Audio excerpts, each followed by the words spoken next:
does one go from working on Republican presidential campaigns, volunteering for Republican governors, and interning with your local Republican state representative to none of that today? Hi, I'm Liz. I was a former Republican kid. I was on the pipeline to Republican politics when I became quickly disillusioned with all things GOP, and I abandoned the Republican Party, wandered in political exile for a while, and ended up as your friendly neighborhood liberal as I am today. And no, I did not immediately go from Democrat to Republican. I was an independent for a while. I tend to think of myself as pretty moderate.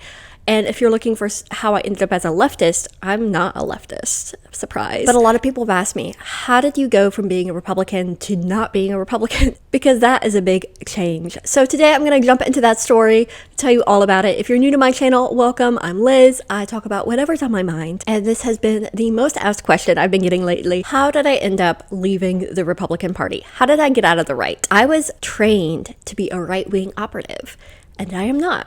How did that happen? I like to say that I became a Republican when I was 6 years old and George W. Bush was running for president in 2000. I had just moved to Texas. I was in foster care and I had no idea what a president was. I didn't know anything. All I cared about was what was for lunch. But I'm in first grade and our school is voting for president and George W. Bush is running against Al Gore. I didn't know who either of those men were. I had just moved to Texas. And George W. Bush was the governor of Texas at the time, and our first grade class is voting. We're one by one going out into the hall and casting our ballot, and the boys in my first grade class are yelling at each other, arguing about who we should vote for. I'm 6 years old, and someone says, George W. Bush will make us go to school on Saturdays. Not a bad idea for a 6-year-old who is in an abusive foster care home, who doesn't want to be in that home. I was like, another day to get out of their house? Sign me up. The other kid yells, well, Al Gore wants to kill all the babies. I'm 6 years old. Killing babies sounds terrible. So I went out and I voted for George W. Bush. I came home from first grade and I told my foster parents about the school race, and they told me I did a good job, that I voted for the correct candidate because this was a Republican Pentecostal household. The funny thing is, the 3 years I lived in that household, I became very disillusioned with all things Pentecostalism. I firmly believed at 7, 8, 9 years old that speaking in tongues was as fake as one could get. But for some reason, it never dawned on me that the politics of the people running my house were also wrong. And when I was later adopted by a family in a right-wing cult group, the belief systems always bothered me. Like, I always struggled religiously. Like, I always wanted to be an independent woman. I always wanted to make up my own mind. I never wanted to marry the man that my father would pick out for me, which is something I was told was going to happen. But I never questioned the political leanings of the cult group that my family was in. For anyone who hasn't watched my catalog of videos, and I don't expect everybody's watched my catalog of videos, I'm just saying that right here. When I was adopted at age 9, I was adopted by a family who was in the Institute in Basic Life Principles, which is the cult group that was founded and run by Bill Gothard. People are most familiar with that cult group because the Duggar family was also in that cult group, and they promoted them via their TV show 19 Kids and Counting. There is a theory that kids who go through traumatic backgrounds, like foster care especially, tend to latch onto an ideology or a group that provides them the hierarchy in the family that they did not receive when they were a young child. And I agree with this theory to an extent. I'm not a psychologist, so this is just my own personal belief. But for me, politics became that. While my family life was chaotic and out of control, I could latch onto the political system of local politics, state politics, and the hierarchy of politics as a form of found family for me personally. So at 9, 10, 11 years old, I was highly invested in politics. I snuck out of bed when my parents were watching the presidential debate in 2004, and I was super keen that George W. Bush would win re-election. Why?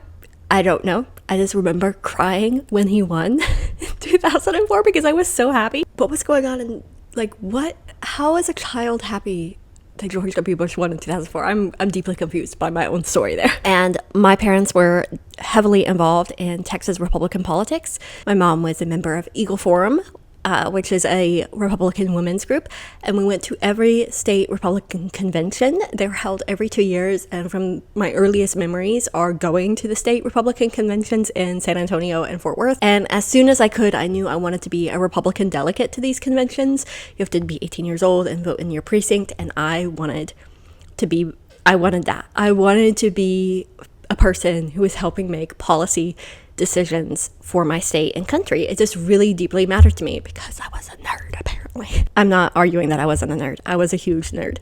And then there is a right-wing funnel group for young people who are invested in politics, and I was funneled straight into that. David Barton was a big speaker who spoke in the homeschool circuit, and he kind of redefined American history from a Christian perspective. Any historian who's worth their salt will tell you that David Barton twists history, but for me, at 12, 13, 14 years old, I was devouring David Barton's books and really admired David Barton. I spoke to him multiple times personally, and I went to as many David Barton meetings that were held in my area as possible. And a David Barton protege, Rick Green, founded an organization called Patriot Academy.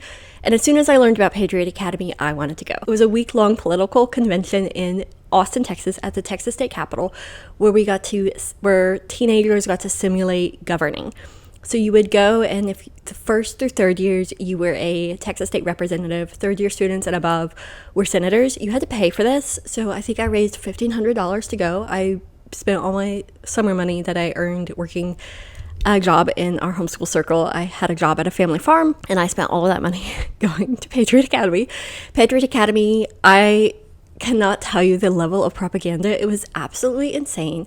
Like, I don't remember being taught good legislative practices. I just remember, like, we were filing bills, and the bills were crazy. Like, one of the bills I remember arguing with another homeschooler, this bill was, so we would file bills like real legislators, and one of the bills was to not require parents to use seatbelts, like not criminalize parents not using seatbelts for their children.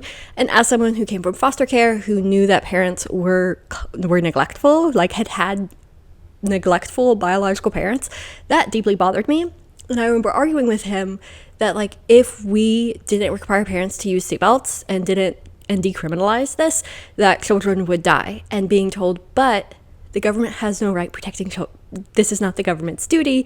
The government's duty is to protect our civil liberties and our freedoms, and you should have the freedom to not buy a car seat or buckle your children if you do not want to. 18 or 19 years old at this point, and honestly, that should have been a red flag that I wasn't a Republican, but I thought I was. And I was a Republican. Like, I was a Republican delegate to the state convention. I believed in Republican ideologies of limited government. I remember heavily arguing that the government's job is to protect people. Like if children are going to die, then a parent's freedom to not buy a car seat and buckle their children should not come at the expense of children dying, and people arguing with me about that and thinking that was absolutely, like, these were just crazy kids. To be fair, everybody who went to Patriot Academy was kind of crazy. Some notable alumni at Patriot Academy includes Lauren Boebert. But the level of education at Patriot Academy, I remember one session was on socialism and communism. And we walked into the session, and it was supposed to be teaching us how bad communism was. We walked in, we're in this giant auditorium full of kids. We're sitting there, and the speaker goes, "Socialism is bad," and everybody echoes back, "Very, very bad." That was the extent of the level of intellectual, actual thinking that we were doing about these topics. We were just repeating to the instructor, the speaker, like, socialism is bad, very, very bad. And I couldn't have told you what was actually bad about socialism. Like, I could not have told you why it failed. I only remember Rick Green standing on the stage and talking about Hugo Chavez in Venezuela and saying how evil he was, and, like, and Hugo Chavez was dead at this point, and instead of saying God bless his soul, Rick Green goes, God damn his soul. Like, that was how hateful they were towards anyone who was socialist or communist, without, like, explaining why socialism or communism doesn't work. And I fully absorbed this. Socialism is a failed system. Communism is bad. So I'm 19, 20 years old, and I firmly believe this. Between the ages of 18 and 20, I was a Republican state delegate, and I was also heavily involved in, like, Greg Abbott's 2014 gubernatorial campaign. At that time, he was running for Wendy Davis, who in my mind was evil, because Wendy Davis is most famous for her filibuster of a anti-abortion bill in Texas. And as a kid who grew up in a very anti-abortion household, I thought Wendy Davis was the epitome of everything wrong in the world.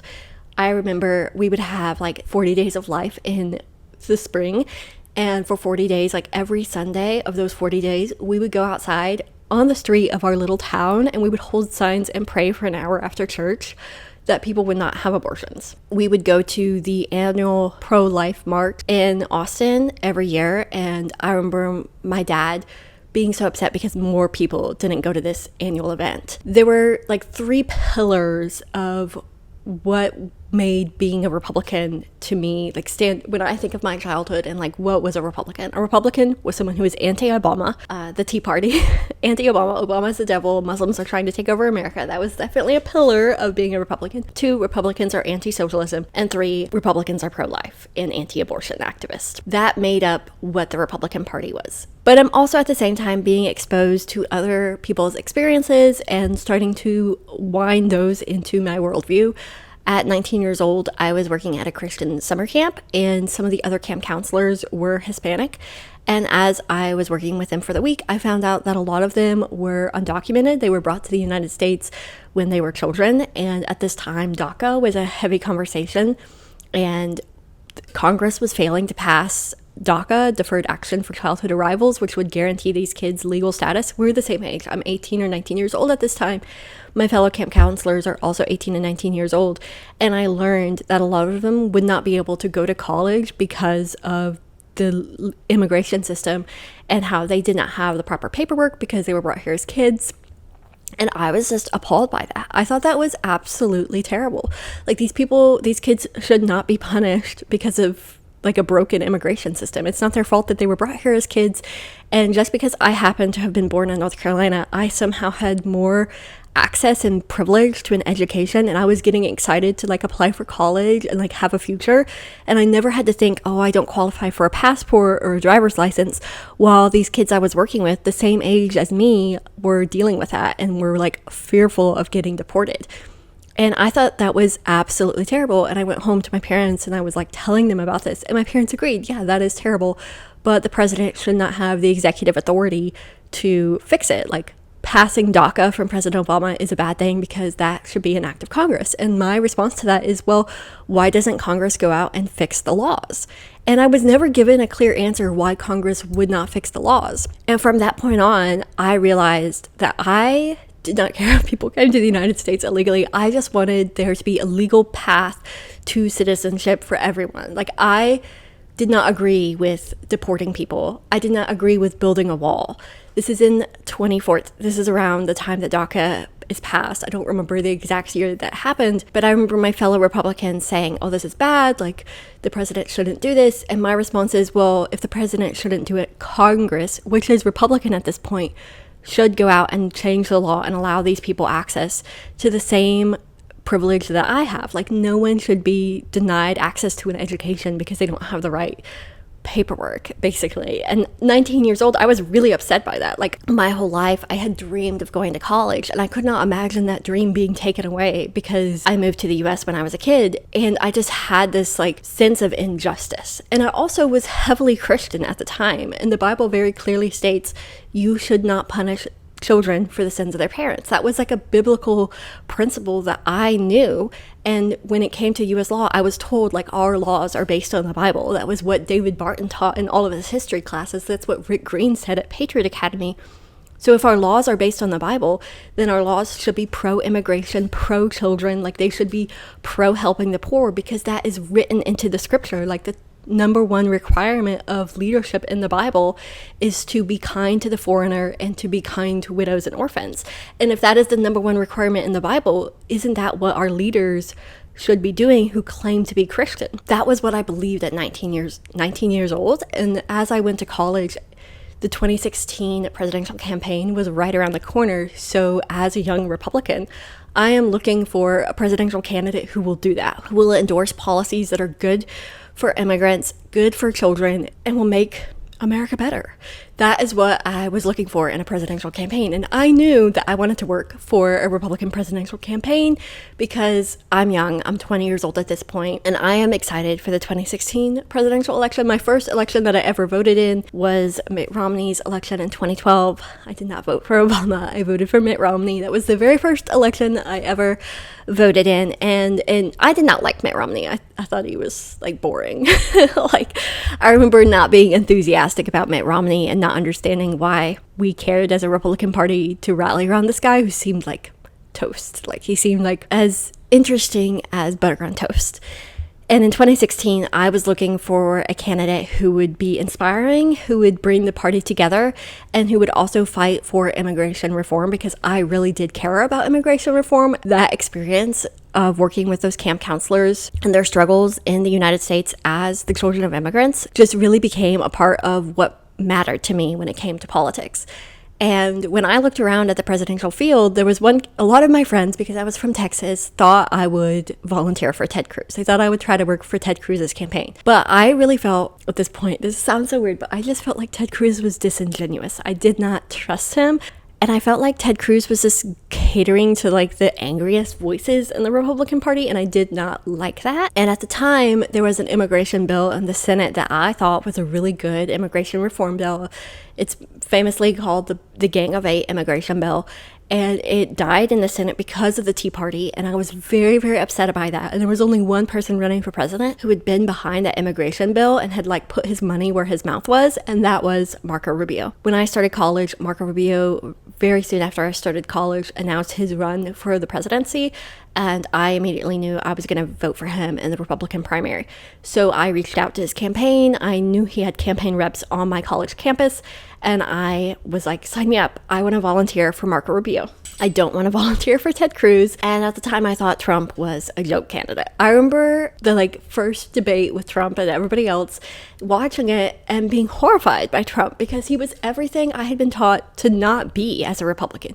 He was crass. He was insulting women. Like, I remember his first comments about Megyn Kelly and just being so disgusted by that. And also, he was anti-immigrant to an extent that I just could not jar with my own lived experience as a Texan who grew up in a state that is shaped by immigration. I just could not fathom a candidate who was so anti-immigrant and seemed to want to demolish our immigration system. I also knew at the time, and I would argue with people, that the majority of immigrants came from overstayed visas. So building a border wall doesn't stop people overstaying their visa. We need a process so that people can apply and not overstay their visa. And also we need to build a process for people who have lived here for long term, who haven't committed criminal acts, to be able to apply and get legal residency here in the United States. And this is 2015, 2016. This is 2015 and late 2015. And I am so upset by Trump's campaign, because he's going to do everything anti-immigrant that I think the Republican Party should not be. You know, as a Republican, I had grown up admiring Ronald Reagan, and Ronald Reagan had famously created amnesty for people who had come to the United States illegally. And I was like, that's our legacy as Republicans. We are the pro-immigration party. So why are we rallying behind a man who is so anti-immigrant? I phone banked for Marco Rubio. I volunteered for his campaign. I worked really hard for Marco Rubio back in 2016. I met him multiple times, and funny story, I am working for Marco Rubio's campaign in a volunteer capacity, and he came to Greenville, South Carolina, where I was at school for an event. And so I'm there at the event. I'm in the bleachers behind him as he's speaking. And after his speech, he's going around the room shaking hands with people. I walk up to him and I take a selfie with him, and I thought the selfie looked really good. So I was so enamored with him as a candidate. I was like, he's the future president. So I made his picture my phone background. It was my lock screen. So then I'm going around college campus with Marco Rubio as my lock screen, and this girl one day saw me open my phone in class, and she leans over and she's like, "Oh my gosh, is that your boyfriend?" And I was so horrified. I was like, "What? Are you an idiot? This guy is running for president. He is not my boyfriend." But yeah, most people don't know who's running for president a year and a half before the presidential race. Apparently, that was a lesson I learned from that. Anyway, I continue. I remember I phone banked for Rubio throughout the South Carolina primary process. I was registered to vote in Texas, but I was living in South Carolina because of that's where my college was. So I was working in South Carolina to get him elected. He lost the South Carolina primary, and then we pivoted heavily as all of our campaign resources to Florida. So then I'm phone banking for his campaign in Florida. He loses the Florida primary. Horrible for him and for me, because he is from Florida. He cannot lose the Florida primary. And run for president because that's his home state. So then I'm sitting in my dorm room and he gives his concession speech. And I remember just sobbing because I realized Trump is going to be the nominee at this point. Like, Ted Cruz is not a viable option. And this man is going to be the man running for president. And that is so disgusting to me because he just is not a Republican, in my opinion, at the time. And I was like, I was still a devout Republican. I was like, I will do everything in my power to prevent Trump from taking over the Republican Party. So then we had the Republican State Convention in Texas. I go to the Republican State Convention. I'm a delegate, and I'm just like overwhelmed walking around the convention with all the like Trump paraphernalia and realizing like these people only care about the personality of Donald Trump. I am asked by some friends, like, do you want to run to be a delegate to the national convention? And I said no. I don't want to run to be a delegate because I could not, in good conscience, cast my vote for Donald Trump at the national convention. And they said, do you want to be an alternate for Ted Cruz? I said no, because I also think Ted Cruz is a terrible option. Like, these guys are radicals, and like the Republican Party should not be a party of radicals. Like, radicals don't offer good government to people, and they don't. Like, our government should be about like uplifting the lives of the most unfortunate in our communities and like serving all of us.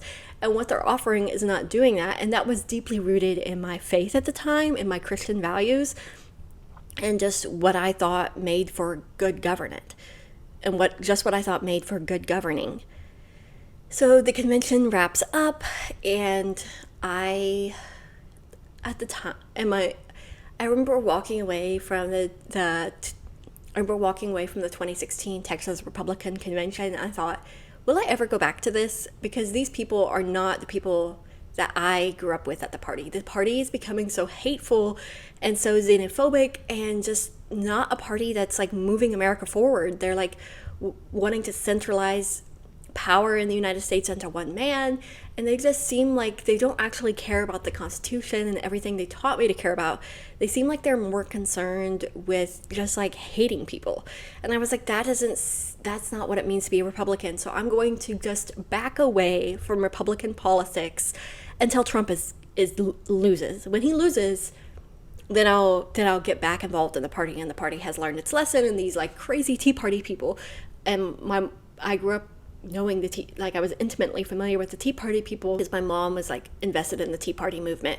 And I thought, it's just the Tea Party. Like, when things calm down, when Trump loses, the party will go back to what I remember as being a normal Republican Party. So I returned to my college campus in the fall of 2016, and I was very torn. Do I vote for Trump in the 2016 election? Because I am not a Democrat, so I will never vote for Hillary Clinton. That was my thinking as I walked back onto campus in the fall of 2016. And as I'm on campus, I continue to argue with people because I can't keep my mouth shut to save my life. And we were watching like debates of the 2016 campaign during the 2016 campaign, and Hillary Clinton referred to al-Baghdadi, who was the leader of ISIS at the time. Some people in my college started like laughing and saying, oh, she doesn't even know like how to say Baghdad, the capital of Iraq.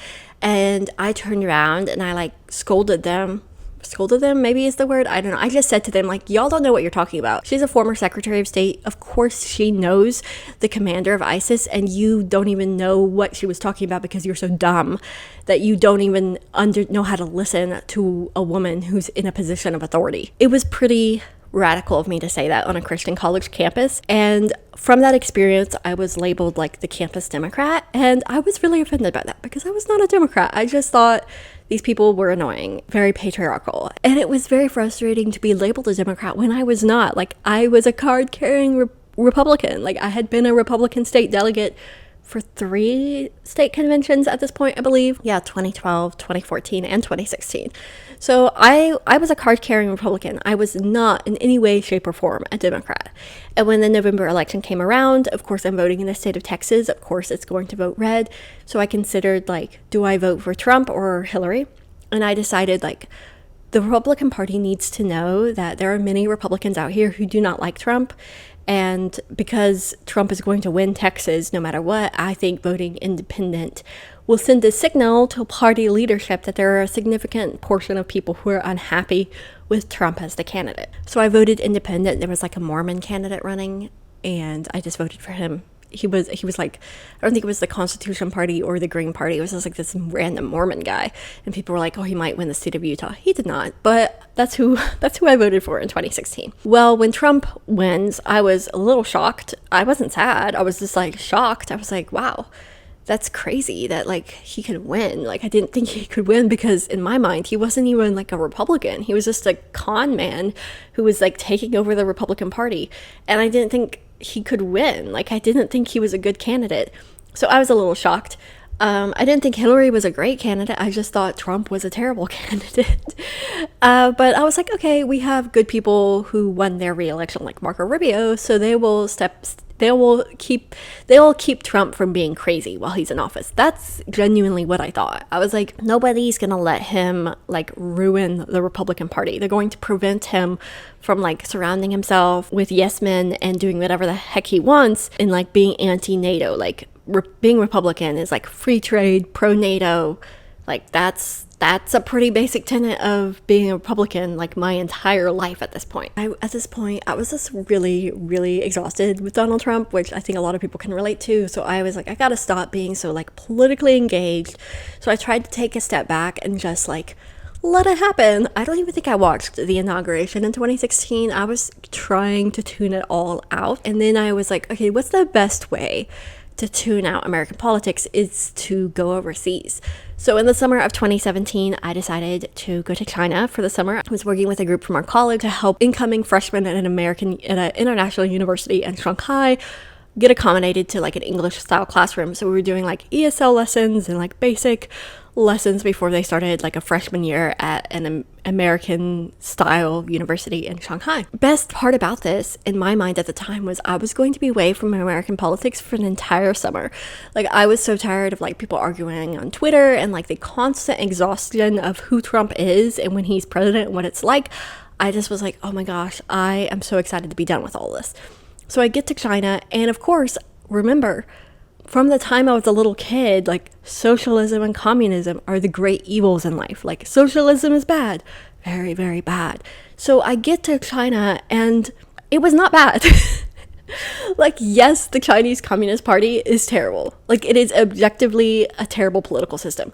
But the people living there, they're fine. And what's interesting to me is I'm seeing government work. I'm seeing high-speed rail. I'm seeing housing for everyone. I am seeing a country functioning under communism. And while I still don't think communism is the answer, I realized communism wasn't the enemy. And my entire life, China had been viewed as like the enemy and communism and all of that. And I just became disillusioned with the entire programming that I grew up with. The fact that like we were fighting communism by being good Republicans, and like we needed Trump in office to fight, immigration and communism. And I'm looking around, I'm like, these people are happier. They have healthcare, they have high-speed rail. High-speed rail is like, wow. I grew up in a Republican-dominated government in Texas that has accomplished very little for the infrastructure of the whole state of Texas. And seeing a country like where the government is actually doing its job really impacted how I viewed a single party government in the state of Texas where I live. In the states in the US where one party seems to dominate in politics, we see a failure of good government. And that's like extremely frustrating to me, because as a Republican, I was like, we should be the best. Like, if we're gonna say that like vote for us, we should offer the best infrastructure, the best education policy, the best policies to benefit the people that live under our leadership. And I'm in China and I'm seeing these people live better than in Texas. Like, they have better roads, they have better access to everything. Now, there are parts I didn't like when my students told me they were assigned basically to become nurses and they had no other option when it came to their education. That seemed bad. I met parents who wanted to homeschool their children, and by homeschooling their children, they knew they would be dooming them to not being able to enroll in secondary education in China. That was bad. There were cameras literally everywhere. Like, the level of government surveillance was incredible to me. Like, I still, to this day, it's hard to describe. Like, everywhere you look, there was a government operated camera monitoring your existence. in in the dormitory where we were living. There was cameras and you walked in the dorms. There were cameras in the hallways. There were cameras immediately outside of your rooms. There were cameras in the elevators. Like every 6 feet, there was a camera that you knew was being monitored by the government. That was not fun. The access to the information was extremely limited. Like if you Googled something that the government did not like, let's say, for example, a member of my team was unfamiliar with Tiananmen Square, and while we were in Beijing, she wanted to know what we were talking about that had happened there, so she looked it up, and our entire team did not have good internet access. Like our VPNs were blocked the rest of the week that we were in Beijing. Like, yes, I saw government overreach in action, and that gave me insight into the fact that when the Republicans said Democrats are government overreach, like Obama is trying to make communism happen, I was like, y'all don't know what government overreach is. In fact, I'm living under a system of government overreach, but also government capability.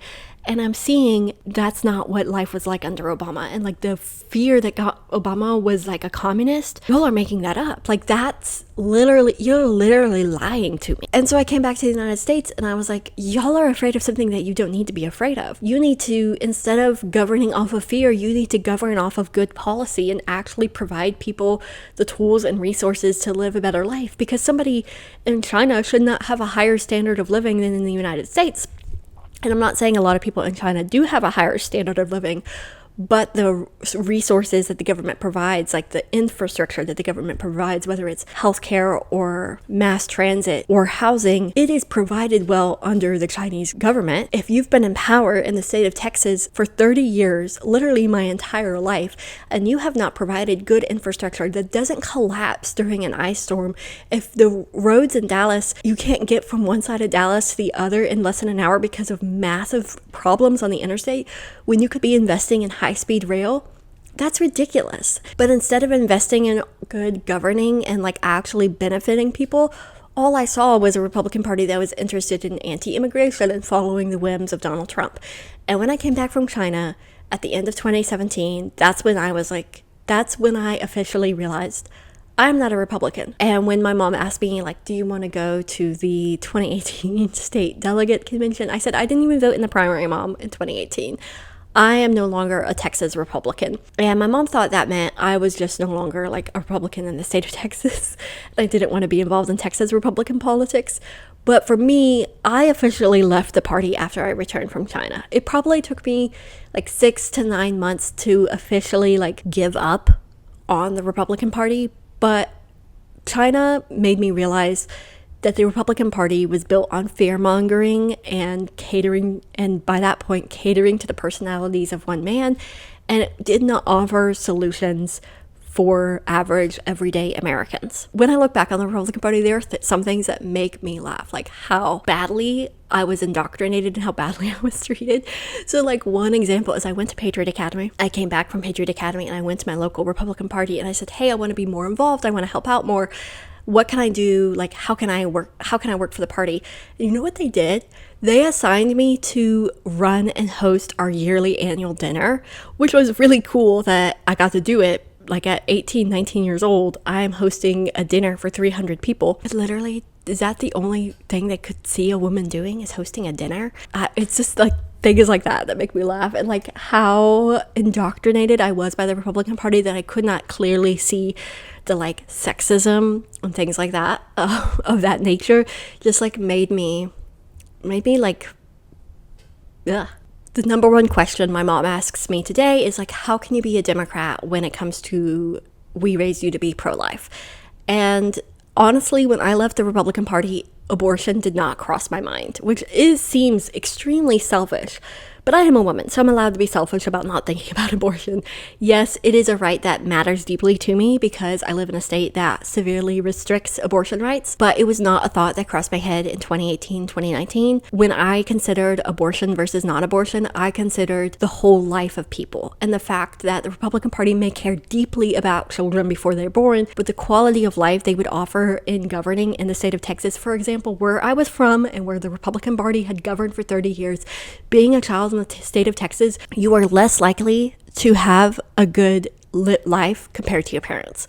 Like the policies that the state of Texas has embraced has condemned children to struggling in upward class mobility more than my parents' generation. That is not good. So in 2019, when I'm considering like who am I going to vote for in 2020, it was not about abortion, which my mom is still shocked by, but I wanted to think about the holistic life of people and the fact that you are not just a person when you're not born yet, but like what governing policies will provide benefits for your entire life and like what party is offering good governance for your entire life. The party that is expanding child tax credits, the party that is expanding access to education, the party that is offering good infrastructure. That is what drew me to the Democratic Party. They were fighting for healthcare, they were fighting for infrastructure, they were fighting to make clean energy investments because the children that are born today are going to have to deal with the future that's impacted by climate change.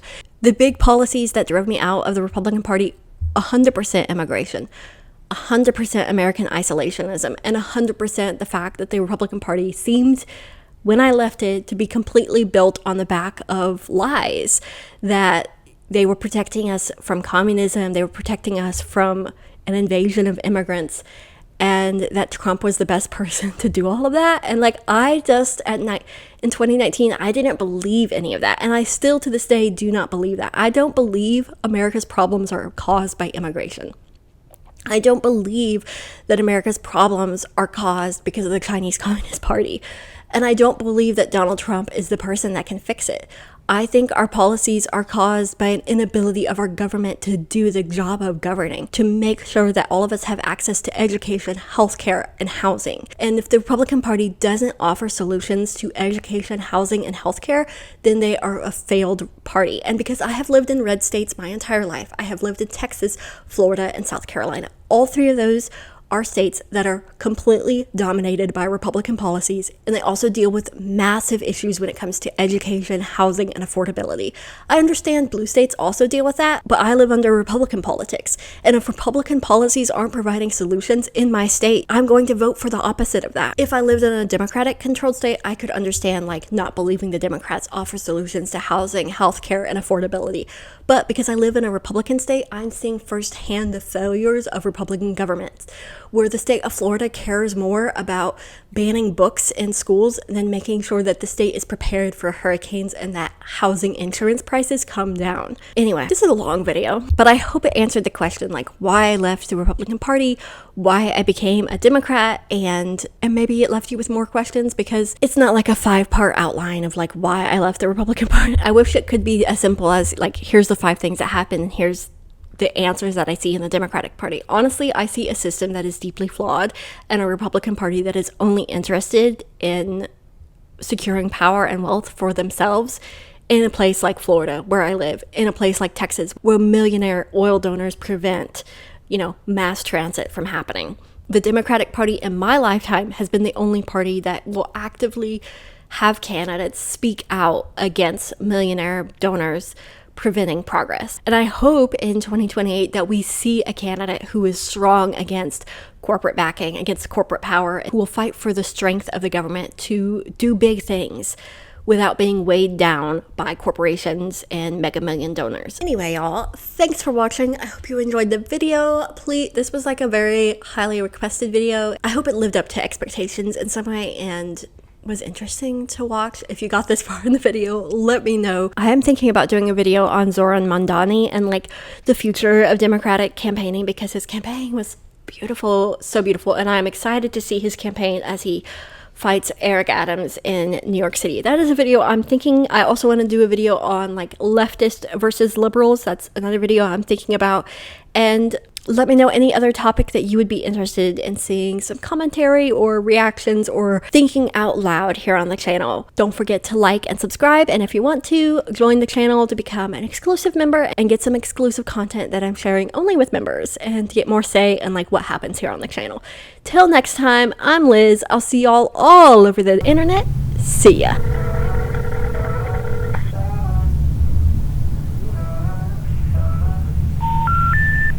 We're sorry. You have reached a number that has been disconnected or is no longer in service.